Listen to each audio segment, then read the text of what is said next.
Saudara, hingga Senin malam 9 Desember 200 permohonan perselisihan hasil Pilkada 2024 sudah diajukan ke Mahkamah Konstitusi. Tak hanya tingkat kabupaten kota, namun ada satu provinsi yang sudah mengajukan gugatan hasil Pilkada. Rencananya MK akan menggelar sidang di awal Januari 2025. Setidaknya 200 gugatan sengketa hasil Pilkada 2024 sudah didaftarkan ke Mahkamah Konstitusi. Sesuai aturan, MK menerima pendaftaran sengketa Pilkada 3 hari setelah penetapan hasil rekapitulasi oleh KPU daerah. Ketua Mahkamah Konstitusi Suhartoyo mengatakan sidang perselisihan hasil Pilkada 2024 akan digelar pada awal Januari 2025. Suhartoyo memastikan MK membentuk 3 panel hakim untuk sidang sengketa pilkada.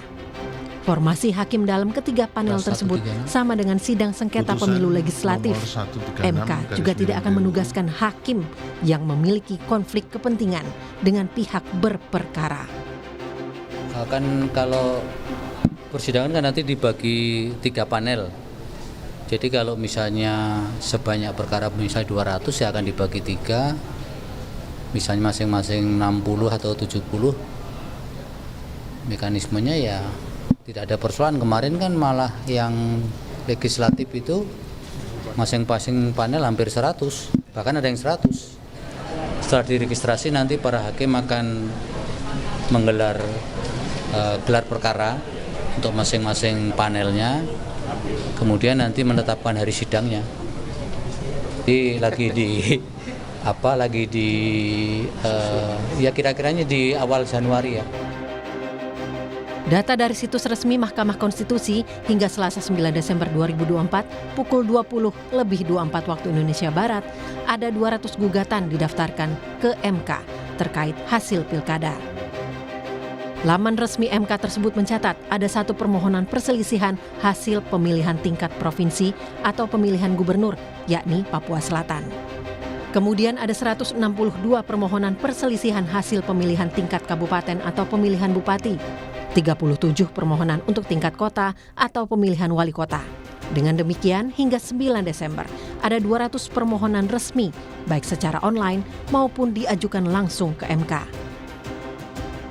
MK memprediksi jumlah ini terus bertambah, selain karena banyak yang belum mengajukan, rekapitulasi hasil pilkada beberapa daerah juga belum ditetapkan KPU daerah. Soal pendaftaran itu tergantung kapan KPU di daerah masing-masing menetapkan. Nanti dihitung 3 hari kerja sejak penetapan itu. Jadi kalau ada yang menetapkan hari ini, dihitung 3 hari dari hari ini, Selasa, Rabu terakhirnya. Jumlah sementara 200 perkara hasil Pilkada 2024 yang diajukan ke MK adalah belum setengah dari total daerah menggelar pilkada serentak di 545 daerah. Dan sesuai dengan Undang-Undang Nomor 10 Tahun 2016, syarat untuk mengajukan gugatan pilkada ke Mahkamah Konstitusi meliputi peserta pemilihan mengajukan permohonan kepada MK paling lambat 3 hari kerja sejak diumumkan penetapan perolehan suara hasil pemilihan. MK memiliki waktu maksimal 45 hari untuk menggelar sidang sengketa gugatan perselisihan hasil pemilihan umum 2024 yang diajukan oleh para kontestan pilkada. Pengajuan permohonan gugatan hasil pilkada harus dilengkapi alat atau dokumen bukti pelanggaran dan keputusan KPU provinsi atau kabupaten kota tentang hasil rekapitulasi penghitungan suara. Jika alat bukti kurang lengkap, para calon kepala daerah yang mengajukan gugatan dapat memperbaiki dan melengkapi permohonan paling lambat 3 hari kerja sejak diterimanya permohonan oleh MK. Mengacu pada peraturan MK nomor 4 tahun 2024 tentang tahapan, kegiatan, dan jadwal penanganan perkara perselisihan hasil pemilihan gubernur, bupati, dan wali kota, MK akan menangani perkara hingga awal Maret 2025. MK menjadwalkan pengucapan putusan sengketa pilkada pada 7 hingga 11 Maret 2025. Dan seperti diketahui, putusan Mahkamah Konstitusi bersifat final dan mengikat. Tim Liputan, Kompas TV. Apakah pagi ini jumlah permohonan gugatan sengketa pilkada bertambah? Kita akan perbarui informasinya bersama jurnalis Kompas TV ada Edwin Zan di Gedung Mahkamah Konstitusi Jakarta. Edwin, selamat pagi. Pada Senin malam sudah tercatat ada 200 permohonan untuk sengketa pilkada. Kemudian bagaimana dengan kondisinya pagi ini? Selamat pagi Gracia dan juga saudara, memang seperti yang kita ketahui, seperti memang update kemarin, Senin di 9 Desember 2024 masih sama, yakni 200 permohonan yang memang masuk per 6.40 waktu Indonesia Barat.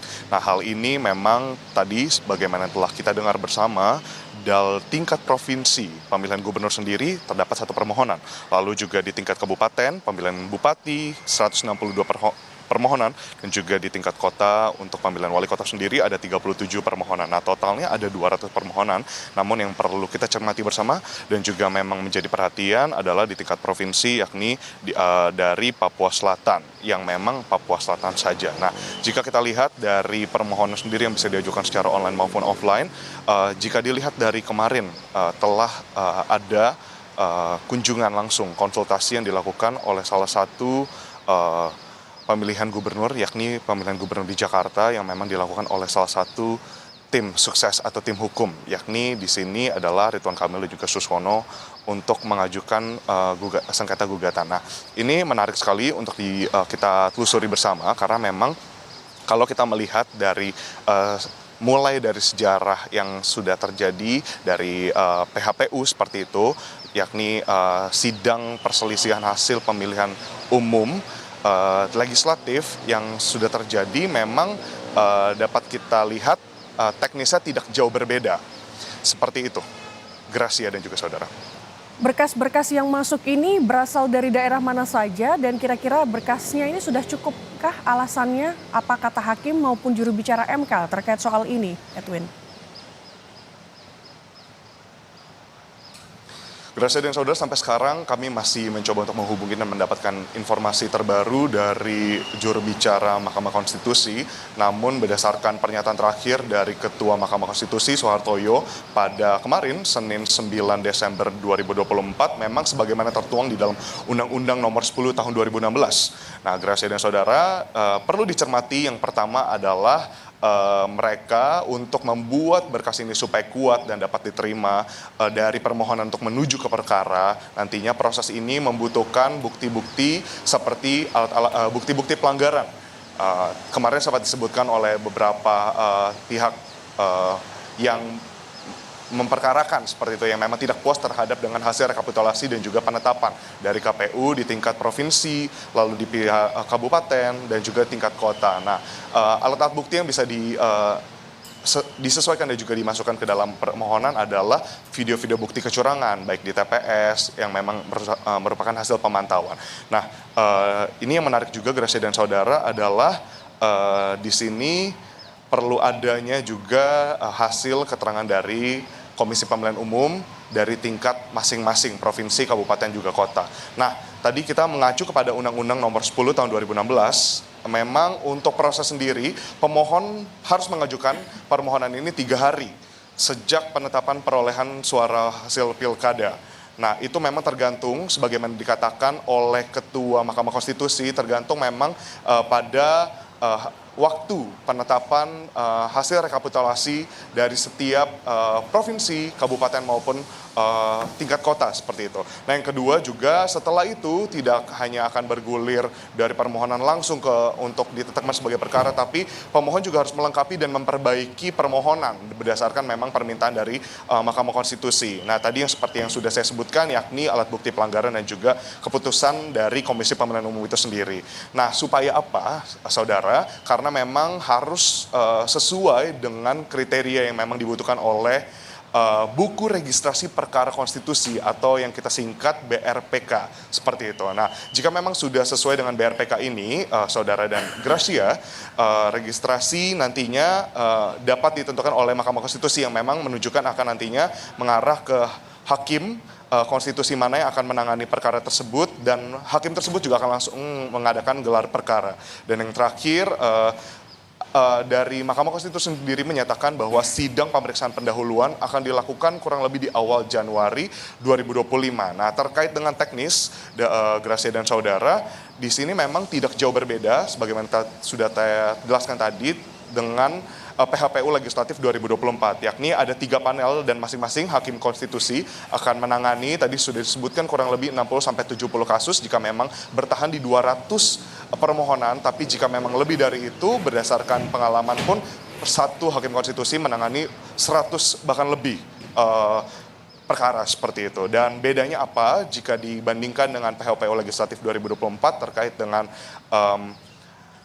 PHP Kada 2024 ini memang dari Mahkamah Konstitusi menetapkan tenggang waktu untuk menetapkan gitu ya permohonan yang sebagaimana tercatat dalam BRPK tadi adalah 45 hari. Baik, terima Gracia dan kasih Edwin Zan atas laporan Anda. Selamat bertugas.